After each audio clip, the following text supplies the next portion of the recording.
नमस्कार, I am doctor Rajesh पौराणिक। Maths with पौराणिक सर चैनल में आपका स्वागत है।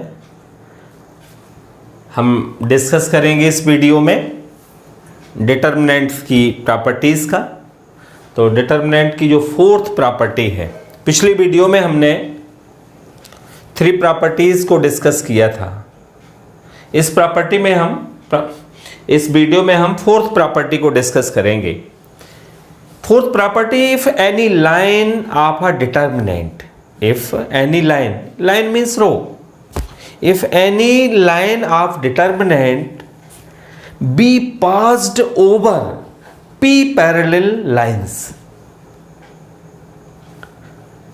if any row of determinant passed over p parallel rows, then resultant determinant is multiplied by -1 power p। क्या है, एक बार लिख देता हूं, सुन लीजिए। if any row of determinant del be passed over p parallel rows, then resultant determinant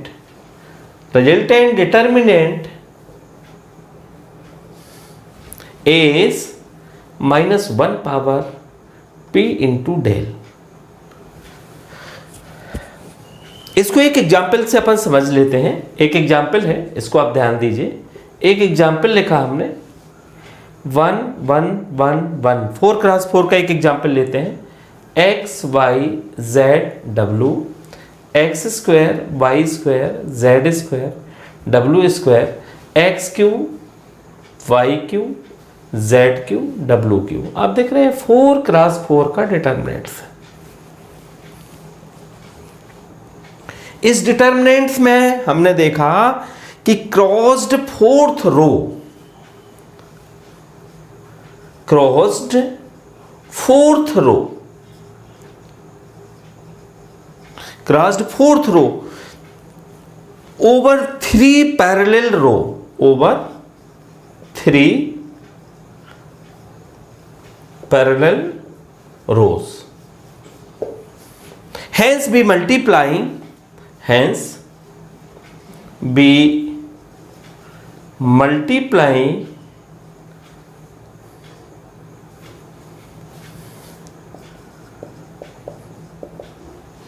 by -1 power 3।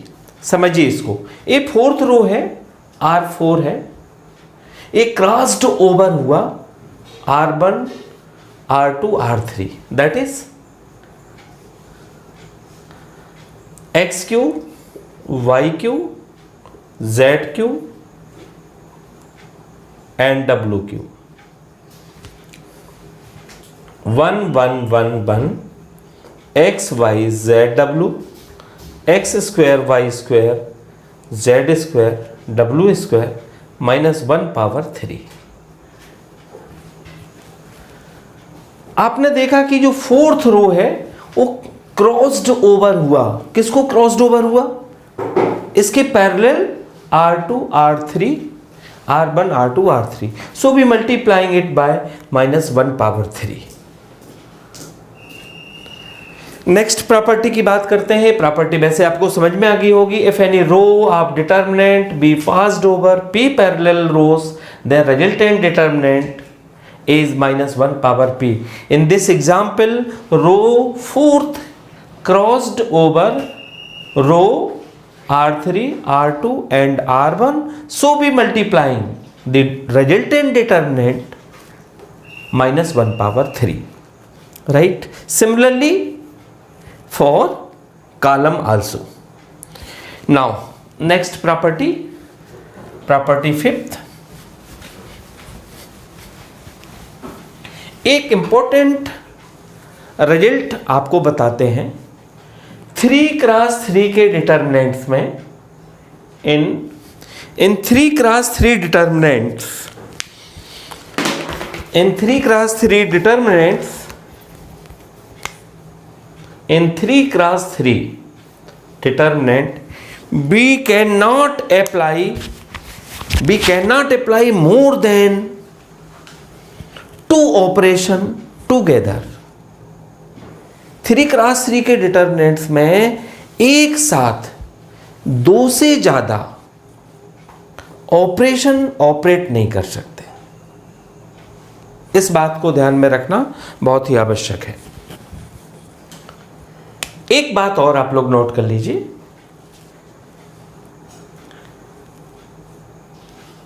Operation R1 tends to R1 plus R2 plus R3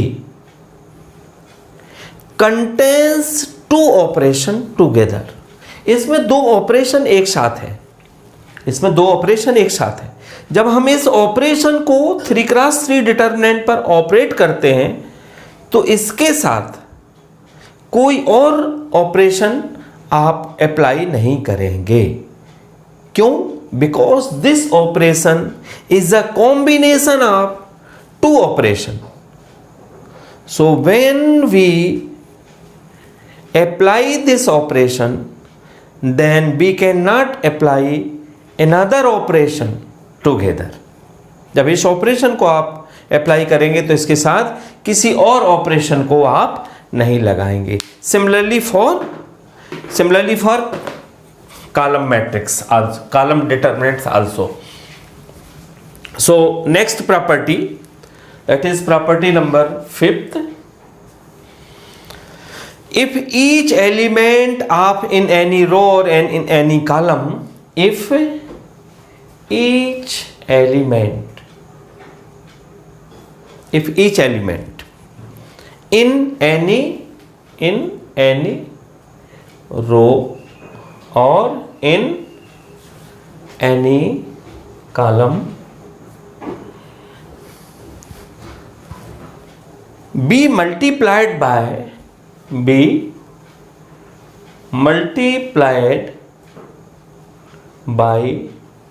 a same factor, then determinant is multiplied by that factor, then determinant is multiplied by same factor। Example से समझ लेते हैं। Suppose करिए आपने देखा PA1 V1 C1, PA2 B2 C2, PA3 B3 C3। यहां आप देख रहे हैं कॉलम फर्स्ट का each element is multiplied by a number P. So determinant is multiplied by the number P. A1 B1 C1, A2 B2 C2, A3 B3 C3। इसी concept पर based एक और एग्जाम्पल को डिस्कस कर लेते हैं। इसी कॉन्सेप्ट पर बेस्ड एक और एग्जाम्पल हम आपसे डिस्कस करते हैं।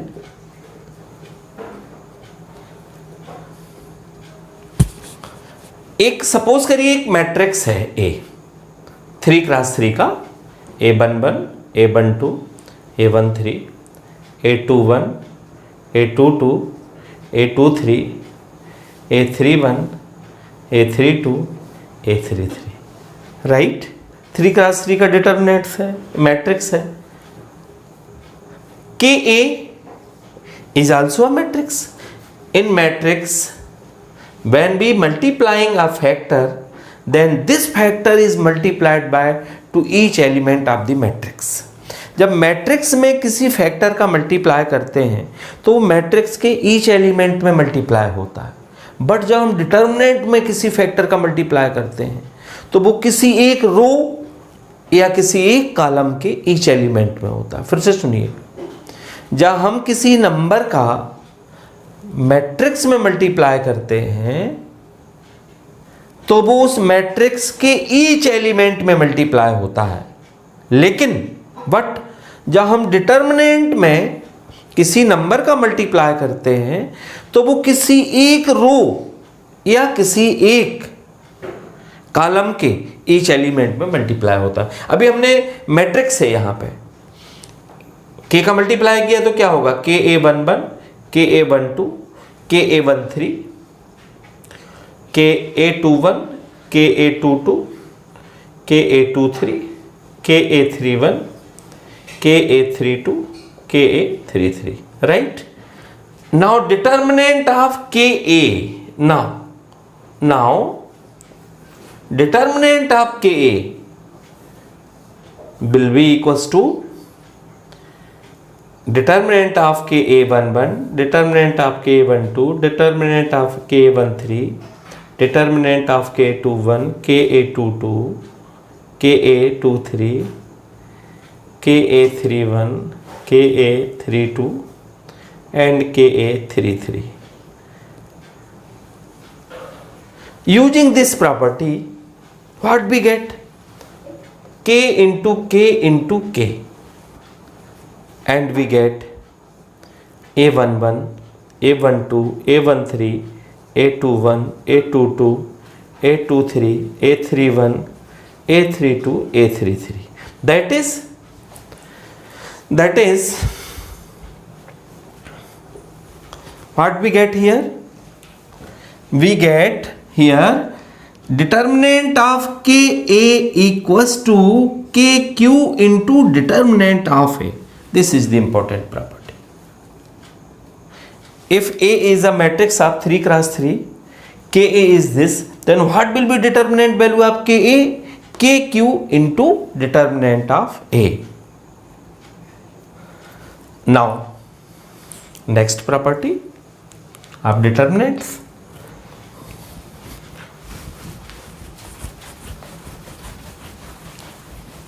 Next property,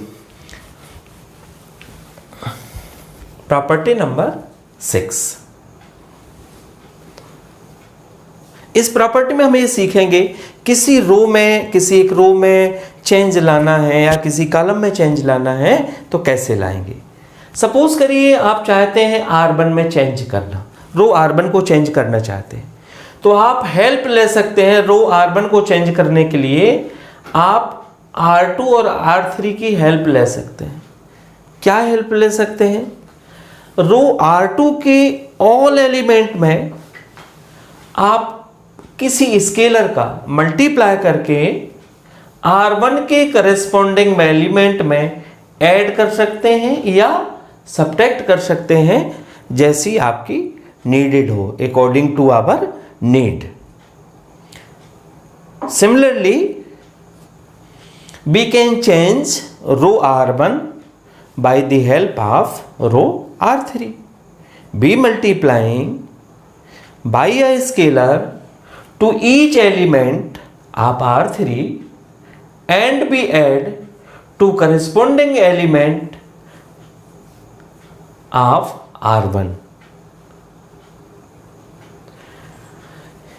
Similarly, यदि आप चाहते हैं R2 में चेंज चाहते हैं तो आप किसकी हेल्प ले सकते हैं? R2 में चेंज चाहते हैं तो आप किसकी हेल्प ले सकते हैं? फिर आप R1 की हेल्प ले सकते हैं और R3 की हेल्प ले सकते हैं। यहाँ आप जैसी आपकी आवश्यकता हो, आवश्यकता के अकॉर्डिंग आप कहेंगे आवश्यकता क्या होती है, नीडेड क्या होती है, हम क्यों मल्टीप्लाई करते हैं, हम किसी रो या कॉलम में क्यों चेंज चाहते हैं। हम किसी रो या कॉलम में जीरो की संख्या बढ़ाना चाहते हैं, अधिकतर एलिमेंट को जीरो बनाना चाहते हैं। आप सोच रहे होंगे इसका क्या बेनिफिट है। जब डिटर्मिनेंट्स में किसी रो या किसी कॉलम्स में या होल डिटर्मिनेंट्स में जीरो की संख्या ज़्यादा होती है तो डिटर्मिनेंट का एक्सपेंशन बहुत इजी हो जाता है। इसलिए हम अपने मन में ये प्लान करके ऑपरेशन लगाते हैं कि पर्टिकुलरली किसी रो में या किसी कॉलम में जीरो की नंबर बढ़ जाए। अब आप R2 में चेंज चाहते हैं तो आप R1 और R3 की हेल्प ले सकते हैं। R1 के ईच एलिमेंट को किसी नंबर से मल्टीप्लाई करके R2 के करस्पॉन्डिंग एलिमेंट में आप ऐड या सब्ट्रैक्ट कर सकते हैं जैसी हमारी आवश्यकता हो। इसी तरह से आप इसको आगे और समझ सकते हैं। इसी तरह से आप R3 में काम कर सकते हैं। इसी तरह से आप कॉलम C1 में चेंज ला सकते हैं, कॉलम C2 में चेंज ला सकते हैं। कॉलम C1 में चेंज लाएंगे तो आप हेल्प लेंगे C2 और C3 की।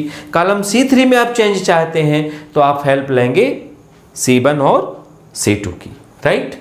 अब हम आते हैं कुछ स्पेशल डिटरमिनेंट्स के बारे में आपको बता देते हैं।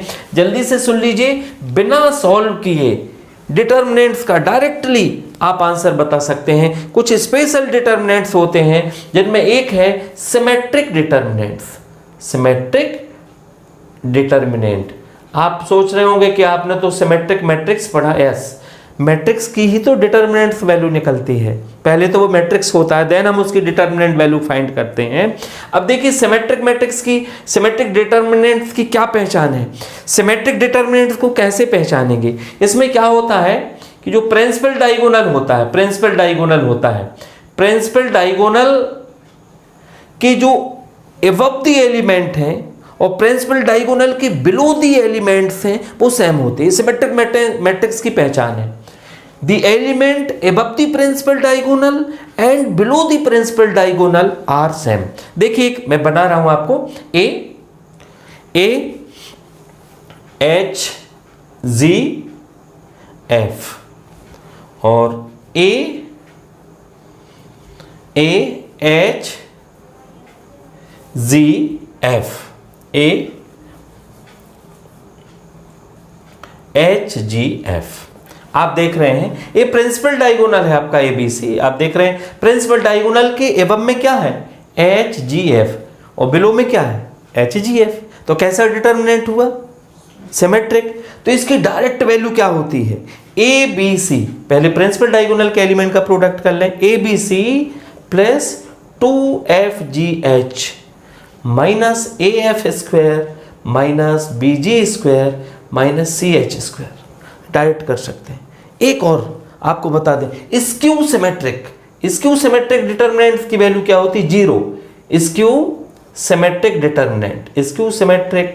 आप कहेंगे स्क्यू सिमेट्रिक डिटरमिनेंट्स कैसा होता है, इसकी क्या पहचान है? स्क्यू सिमेट्रिक डिटरमिनेंट्स के प्रिंसिपल डायगोनल के जो एलिमेंट्स होते हैं, प्रिंसिपल डायगोनल के एलिमेंट्स 0 होते हैं, पहली पहचान। और दूसरी बात, एक बात और होती है, प्रिंसिपल डायगोनल के एबव जो एलिमेंट्स हैं, सपोज करिए BC, सपोज करिए कि BC और A है, वो न्यूमेरिकली तो सेम होते हैं बट साइन में अपोजिट होते हैं। तो यहाँ क्या हो गया? सपोज करिए -B -C -A।